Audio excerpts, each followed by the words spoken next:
Howdy folks, Zethios here, and welcome back to Tyranny. Last we left off, we were being very quiet, because we are fixing to run into Scarlet Chorus, but now, Scarlet Chorus would be the Scarlet Fury. Gonna see how much of this map we can uncover before interacting with them. See what they're doing here.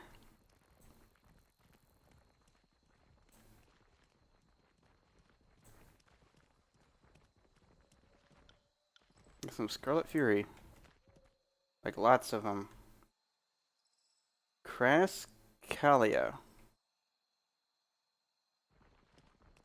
And all these guys. Golly, there's a lot of them. So they're not just like making me not talk to them. Oh, hello. There's Phoibe. Well, we can kind of just like let them take care of what they need to take care of, unless she's like, I'm gonna tell them about the thing. What is it we need to do with you? Got spell strength, spell cooldown, probably be good. And then what else we got? Bonus to damage dealt by her staff. Move hostile effect. Grants bonus to that stuff at night. I never liked those. Or like, daytime modifiers. It feels like such a waste when you have other stuff that. Her presence frightens Bane. Bonus to magic defense, that'd be good. It's a powerful way that repels foes in a cone. Afflictions applied. Let's give her some more magic defense.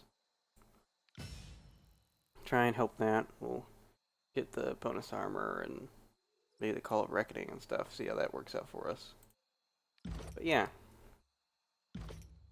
Work on what we got. Alright, so Phoebe's there. Will do. Right. Let's not get caught in just yet. We want to grab stuff first. I grab stuff, we can head down here. There's a lot of these guys to talk to. Alright, so I can see it in my head, Fat Olston marching out of that inferno, half his body all crispy, but all of him victorious. Bone Whittler is a better cutter, Bone Whittler is winner. Wrong, both of you. You'll need smarts to brave that test, and only Gaptooth has that to spare. Sure, but you also need a quick blade, and that and the respect of your gang. Numbly's the strongest overall. Needle, you can talk up that glorified cave slave all you want. Camp slave. Doesn't change the fact that he's the weakest pick. Can't do that. Alright, let's see what's going on here. Tall, heavily scarred blood chanter thrusts a disapproving finger toward a group of hordsmen loudly arguing amongst themselves. Hurry this shit up, mooks. What are you, a gangster? Mooks? Rancid member. God, the Scarlet Chorus. For being so shitty. They do give out some funny nicknames. It brings the scout back. See, we're moving on out of this dung heap. We're done here. It's a terrible mobster. She hears your approach and turns around, panting slightly from exertion. Kairos Fetid Merkin. Oh my god. Jesus. A fate binder out here, of all places. She winces briefly, patting a tightly wound bandage covering her ribs. You're late. I could have used the fate binder's touch. We've been interrogating these sages, but now with the silent archive recovered, they're useless. So what do you want? What are these sages doing here? Hardly matters now. There's not much to be found in this ash heap countryside, so they were probably trying to find a way into the burning library. Now that the silent archive's been found, there's nothing left for them to steal. She jerks her head towards a nearby rooftop. I told those asswipes too. The look in their eyes said it all. Made the whole damn week here worth it. What are they arguing about? Soldiers behind you chortle amongst themselves as Kalia shakes her head. They think they're debating about who got their stinking mitts on the Silent Archive, but all they're really doing is helping me figure out who gets a spiked boot up the ass first. Thing is, we get a few updates from the censor out here. So that leaves these idiots here free to muddy the truth up with their own hog shit. They did good with the sages, though, so I'll tolerate it. So we got what? 5, 7. I think there's a couple up here, too. Let's see how this goes. Let's shortcut this. I need those sages, and I don't need the headache of dealing with you. She slams her staff to the ground, which lets out a sharp echoing clap. The cry of energized hordemen soon follows. Blades out, shit stains. Whoever kills this fate miner gets first pick of the spoils. Alright, here we go. Alright, we're going in.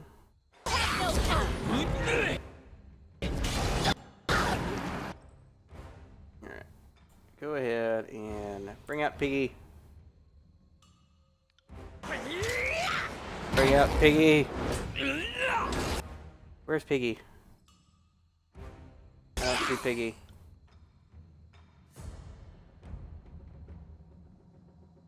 Where'd Piggy? Oh my god. I don't know what we just did, but we brought the pain for sure. Alright, go ahead and... Alright, you can heal yourself, please. And we need you to shock that man. Alright. We confuse all these guys.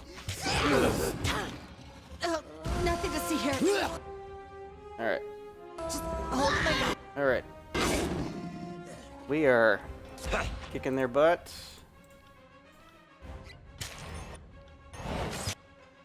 Alright. And we do short. Excuse me. Please go after him. Alright. That's a few of them down. I don't think that's everyone, though. Alright, let everyone heal up a little bit. I just have one left. I think that's it. Alright. Scarlet Core, stand between you and the sage. Kill them. Alright, let's do it. Go. Another demonstration of our power seems in order. Yep.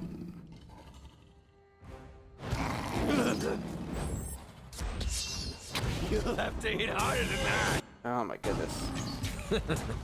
Those spells for Ebb are really good now. Alright, nothing there new. Alright, hurry up and get to full health. Alright, now we gotta talk to Phoebe. Oh, there's more sages here. Alright, Phoebe. You and I have a conversation. Another interrogator, injured and restrained, the middle-aged woman manages a weak smile between swollen and blood-caked lips. Though cuts and burns run the length of her body, her quiet composure grants her a surprising measure of dignity. Apologies if I'm running short on screams, she chuckles, wincing from some unknown pain. No matter how many times I try to divulge all that I know, you all seem to think I'm hiding more. So be it, we'll play this little game once more, ask your questions. Allow me to release you from your suffering. Yeah, Wagstaff sent me to kill you. Says you're a threat. If Wagstaff sent you, a bloody cough halts her attempt to speak firmly, then there is little to discuss. You don't seem surprised. We didn't part amicably, and the man holds grudges like no other. Part of me expected he'd hire some miscreants to delve out copious fustigation. All these words are great. Tell me, did he ask you to bring anything back with you after the deed, an eye, a toe, perchance? He asked me to bring back whatever you were carrying. That is, I suspected. He wants my writings. He's too late. Perhaps if this is the upside of all my scrolls going up in flames, that trenchant-mouthed water warlock can't have them. What's the story? I figured even you northerners know how the school of Ink and Quill and the Tidecasters hate each other. Wagstaff was the enemy, then Kairos' minions showed up. Enlighten me. We were friends and rivals, and just rivals. Did you come all this way to interrogate me about such gossip? I already know the unmentionables. He spared few details. I want your side of the story. That loose-lipped beast running pig. Fucker couldn't hop on the flotilla with the rest of those briny cowards. Yes, we had a relationship, as physically stimulating as it was mentally exhausting. It was a tryst that spanned decades. Our schools forbade any such pairing. Common sense did so as well. But the danger only made it more intoxicating. What'd you gain? A plethora of volatile emotions and coitus-driven reconciliation. You'll pardon my candor. She shakes her head, wincing in pain. It's a bit strange to recall such things while festooned with bruises. Again, pardon the candor. Alright, my mistake. I'm really assuming you two work together, as I can't imagine Wagstaff discovered all that he told me about by himself. Her eyes light up, and for a moment it seems the fatigue of repeated interrogations lift from her face. That lousy prick. His discoveries. Together, he and I discovered something special. His understanding of occulted jade's magic and my knack for expressions. It all came together when we pulled our rings to purchase a text copied from the Forgebound. But we could not come forward with our findings, as neither would be rewarded for our discoveries, but rather punished for our collaboration. So our findings, like our tryst, had remained a private matter. Alright, tell me about this discovery of yours. Averts her gaze. Oh, just some refinements in existing theories of water magic. Revelatory in the academian sense, meaningless to an adventuresome practical sort like yourself. Alright, Wagstaff already spoke of your research, there's no point in lying. Did he? Then we're done talking. Has he here to suss out what details he has forgotten? Slay me now, Fatebinder. Rather the satisfaction of what I know dying with me. Let's speak of something else. Yeah, we're not gonna kill her. Then you're gonna help me. She visibly relaxes, loosening her rigid posture. I'll need to consider this further. Very well, just know I have nothing else to offer.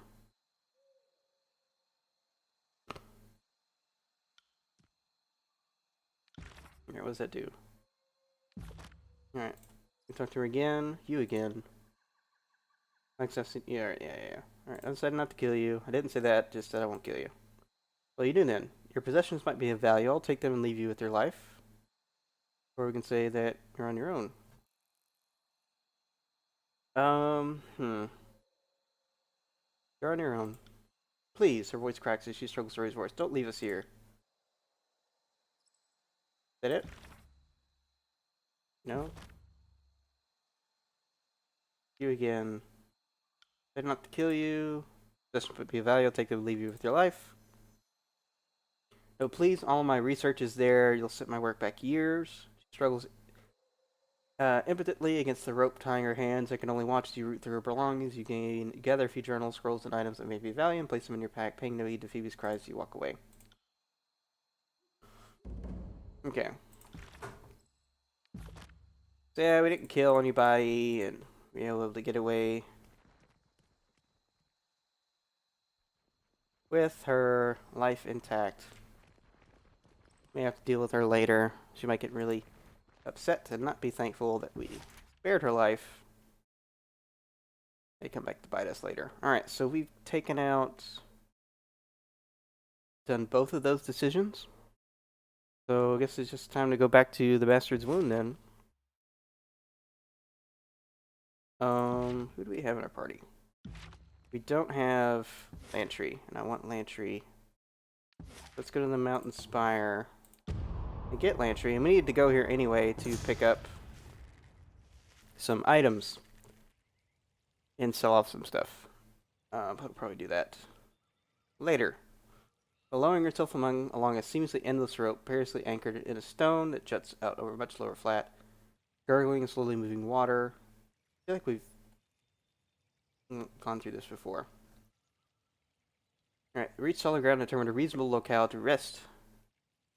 We can relax in the mud bath. We can follow the water. Let's relax in the mud bath. Alright. And strip down, lower yourself. Soreness from your back and shoulders, massage your sunburned skin. Feel a new person. Who are your flesh? You dress and shoulder your gear, ready to move on to the next locale. We get toughened and invigorated. And those, don't know how long those last, but that's nice. Alright, let's get Lantry and whatever we have in here. How do we grab the items? Lone Fang. Fatebinder, Cisper. Corpse Eye. Hang on the Swindler. I can't remember who we talked to get stuff. Of Fate, the big bad boss, gonna take a look at my wares, handpicked from the finest battlefield corpses, I can assure you. Alright, so he's mocking me. Never mind. Yeah. I'm just trying to figure out like what do I take here? Like, how do we do items since last visit? Like where are those at? One moment, my friend. Just let me finish this thought. Alright, give me I will. yeah. I'll tack homeward. See you there. Alright. Lone Fang? Maybe? See. Alright. Had any good hunts lately, human? Okay, it does have stuff for me. Okay, so this is the person who has a bunch of crap for me. Alright. Put that all in the stash. Alright, we got what we came for, right? Look at our spire. Yep, got what we came for. Let's go ahead and get to the bastard's wound. And just there.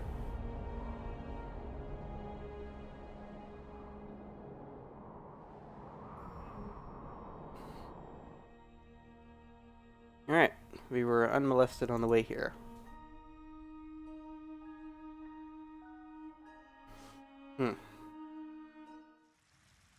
Alright. So, you needed to talk to this guy up front. Yeah, Mel. Let's talk to Mel. Fateminder, you've returned. Sage Lantry, what are you doing here? A long story, my young friend. The synopsis is that I'm working for the Fateminder now, and just what brings you to this of all places. Like Sammy, of course. I'd follow her anywhere, so I thought. She has descended deep into the old walls, farther than our patrols dared to venture. Apologies, she can't be here to greet you. Oh my gosh. Allergies. I've taken some stuff, but it hasn't kicked in yet. Lexamy, she's alive, so she survived the Edict of Fire. Lantry's eyes widen with surprise, and you hear the clinking of vials as his entire body trembles. Uh-oh. I gave the sages fair warning. Glad to know someone listened. Sage, Lexamy, and I go way back. She joined the school a year before I did, so we more or less ran the paces together. She's alive. Why didn't she try and find me? Were you two rivals or friends? Both. We were chroniclers, so there was competition of sorts, but I think I'm allowed to say we got along well enough. Not that many of my friendships survived my politics. I was in favor of surrendering the school to Kairos. Hardly a popular outlook. Alright, so did you try and contact all the other sages? Right, we try not to cloud the skies with missive birds. That would just give the enemy something to follow. Like me, she probably tried to avoid detection, not light a signal fire. Last I know, she went into the depths of the old walls. To me, that's a death sentence, especially if she's no longer able to work her magic. I'm so sorry. Wish you had stumbled upon us sooner. Maybe you could have reconnected with her. Her mind was dwindling, and I know she was fixated on making sure everything she carried out of the Vellum Citadel was hidden and safe. She and I hid one such cache over by the farm, and others are, I presume, deeper in the old walls. Lexamy knew an old sage trick that conceals the stashes, making them fade from view unless another chronicle stands near. When her magic begins fading, she made a rush to conceal things, but aside from the one stash on the farm, only she knows where the rest lay. Alright. Awesome. As he turned to leave, you see Lantry lost in thought, rubbing his cerulean ink between his fingers and thumbs. Alright. What should we expect? She's an old friend of mine, but now we've already detected the understatement. You've already detected the understatement of my voice, so ask your questions. An old love interest, I presume. You presume correctly. We were deeply intimate for the better part of 15 years. School gave up long ago trying to make rules against fraternization, and well, we took full advantage of living in the modern era of the School of Ink and Quill, when sages could do away with furtive copulation at the foolish attempts to curb the natural inclination of scholars to rut. Huh. It's her magic I loved most. She was gifted, truly gifted. She could achieve these little accents on her spells that none of us could replicate. First, I had nothing but envy and hate for her, but somewhere along the line, it became adoration. And I just hoped to Kairos that if I rubbed up against her enough, maybe some of her talent would rub off onto me. No such luck. Alright. If you were so close, why didn't you flee together? There was a time when we were inseparable. Learned much of my magic from her and her from me. We were each other's mentor and student. Very special sort of bond. It was a relationship that I fouled through my own convictions. In the years before Kairos' conquest, I urged the school to surrender. And urge is an understatement. Rabidly advocated would be more apt description. Did not share my assessment of Kairos or my opinions on what must be done. I was in the dissenting minority, and most felt I was a traitor. Her included. But doesn't that back off from my belief that surrender was the right idea, considering what came to pass? I feel justified in my stance. While I normally adore being right about things, in this particular case, my tumescent smugness maybe isn't worth the friendship it all cost me. Alright, so you two work together. We're but two members of a team spanning generations, but yes, we both contributed to the Chronicles. Long bouts of field work and longer stretches of authoring our findings suited our temperaments. My colleagues insisted original research was the way to make a name for myself, but the accounting of everything is a cause greater than us all. She saw the Chronicle as half record of things that were and half record of how things ought to be. To her, each moment we record offers universal insights to how people will act in the future. I take the more modest stance that you can't stand in the same river twice, and the same general can't fight in the same war twice, so history is of limited predictive power. Excuse me, forgive me. You didn't ask for the nuances of our philosophical debates. Alright, what do you make of her condition? From the sound of it, she was afflicted with sleeplessness, and by all accounts, madness would naturally follow. But if she's down in the old walls and enfeebled, she'd be easy prey for the Bane. Do you think there's a way to save her? Mind leaps to the worst conclusion, like a severed arm.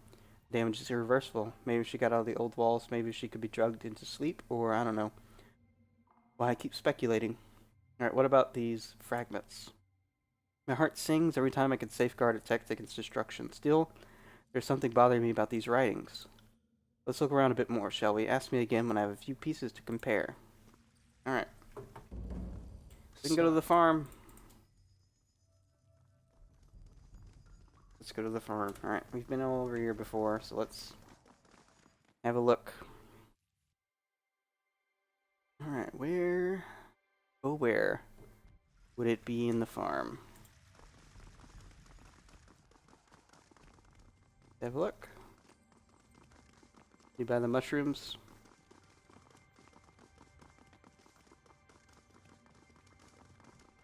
Alright, stop me when you know something, Lantry. Can't do that. Alright, I didn't see the pig when we had that fight. I don't know what's going on. Lantry? Where is it? Hidden in the Bastard's farm area. Search the farm with Lantry present to find it.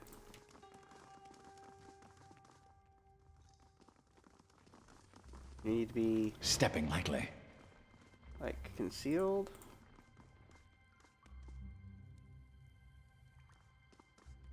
This is so dumb. Could have swore like we've been all around this place.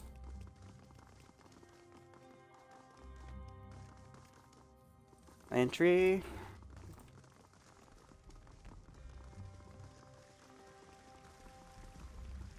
Come on, Lantry. Sorry, I can't. Find something, Lantry. You big lummox.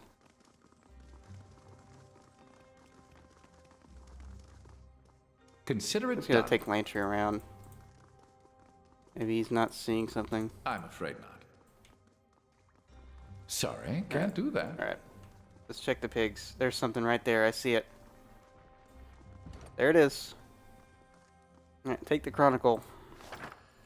Ah, the old concealed text in a pile of a pig shit trick. Classic. As Lindsay approaches the corner of the pen, the pile of hay and animal droppings vanishes, replaced by a stash of scrolls.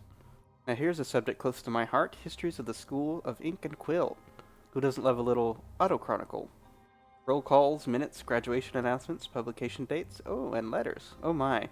I doubt sages Corin and Ostrich had any idea their correspondences would be immortalized for the records.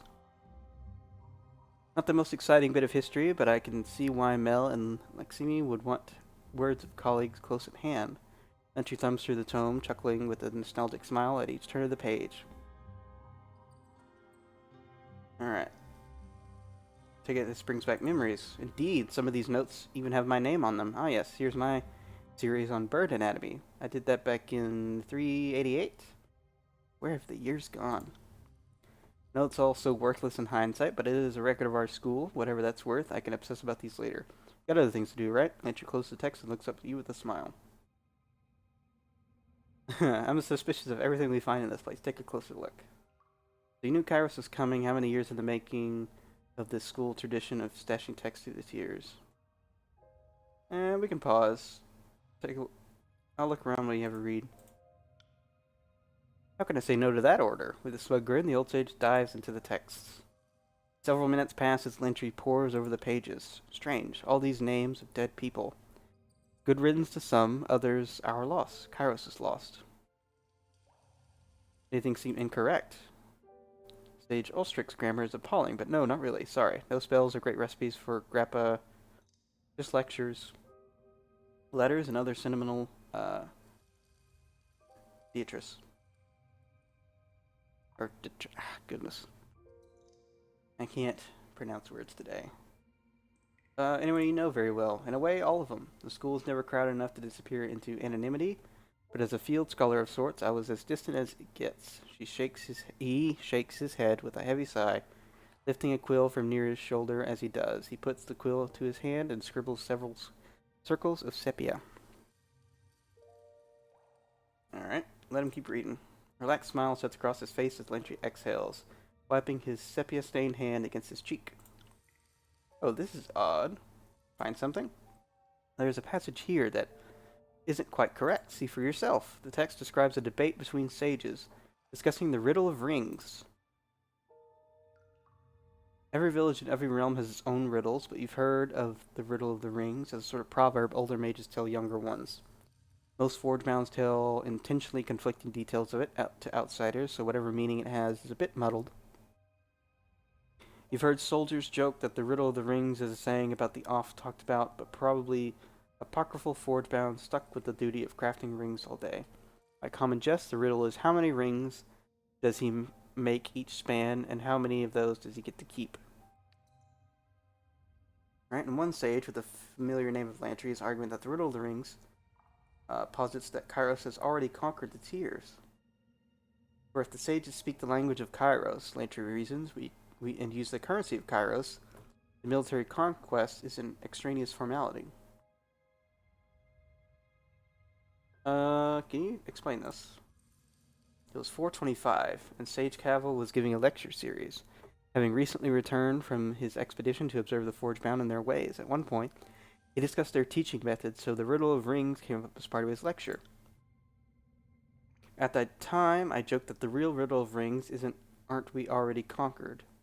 And I launched into some not entirely sober diatribe about Kairos' inevitable invasion and dominion. According to this, I gave a stirring speech met with applause. Hardly. I was hit in the head with an old scroll case and told to sit down, shut up, and let the scholars talk.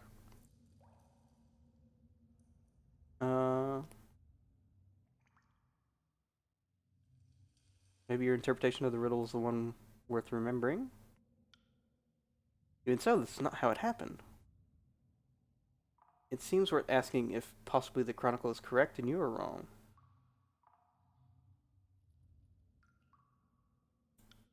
Can't deny that my old mind is far more fallible than a sworn chronicler. You're right, at my age the chronicle should refresh my memory, not the other way around. I think my nostalgia has been overtaxed for the time being. Let's get moving. I need to think on this a little bit. Landry closes the tome, stashing the old book in one of his satchels. Alright, let's get everybody... Alright, so we gotta talk to you. Don't get stuck, Landry. Alright, what's next on this thing? We gotta search the old walls for more stuff. How do we do that, though? How we do that? Are they gonna give us access? Highly doubt they'll give us access.